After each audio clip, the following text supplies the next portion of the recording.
നാരായണ ഗുരുവിൻ്റെ മറ്റൊരു ക്ലാസ്സിലേക്ക് സ്വാഗതം.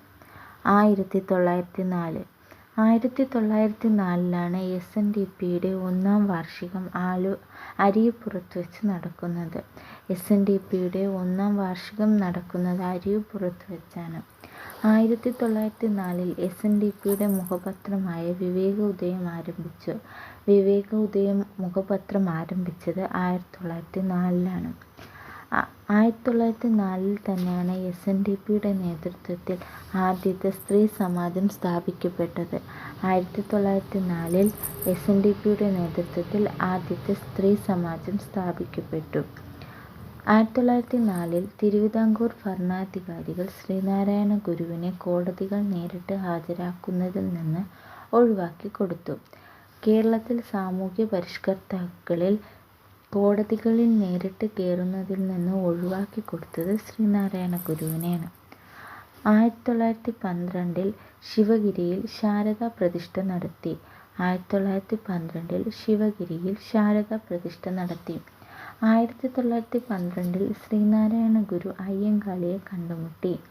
1912 ബാലരാമപുരത്ത് വെച്ച് ശ്രീനാരായണ ഗുരു അയ്യങ്കാളിയെ കണ്ടുമുട്ടി. 1913 അദ്വൈതാശ്രമം സ്ഥാപിച്ചു.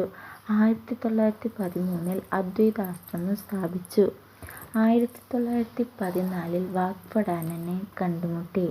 1914 വാഗ്ഭടാനന്ദനെ കണ്ടുമുട്ടിയത് അദ്വൈതാശ്രമത്തിൽ വച്ചാണ്.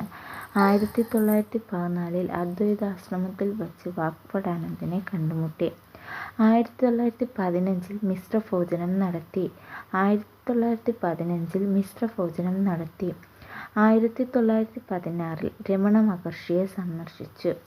ഗുരു മറ്റൊരാളെ സന്ദർശിക്കാൻ പോയ ഏക സന്ദർഭമാണ് 1916 തിരുവണ്ണാമലയിൽ ചെന്ന് രമണ മഹർഷിയെ സന്ദർശിച്ചത്. 1916 തിരുവണ്ണാമലയിൽ ചെന്ന് രമണ മഹർഷിയെ സന്ദർശിച്ചത്. ഭൗതികമായ ഔന്നത്യമുള്ള മഹാത്മാവ് എന്ന് ശ്രീനാരായണ ഗുരുവിനെ വിശേഷിപ്പിച്ചത് രമണ മഹർഷിയാണ്. ഭൗതികമായ ഔന്നത്യമുള്ള മഹാത്മാവ് എന്ന് ശ്രീനാരായണ ഗുരുവിനെ വിശേഷിപ്പിച്ചത് രമണ മഹർഷിയാണ്. രമണ മഹർഷിയെ സന്ദർശിച്ച ശേഷം ഗുരു രചിച്ച കൃതിയാണ് മുനിചര്യ പഞ്ചകം. രമണ മഹർഷിയെ സന്ദർശിച്ച ശേഷം ഗുരു രചിച്ച കൃതിയാണ് മുനിചര്യ പഞ്ചകം. 1916 ആലുവയിൽ സംസ്കൃത വിദ്യാലയം സ്ഥാപിച്ചു.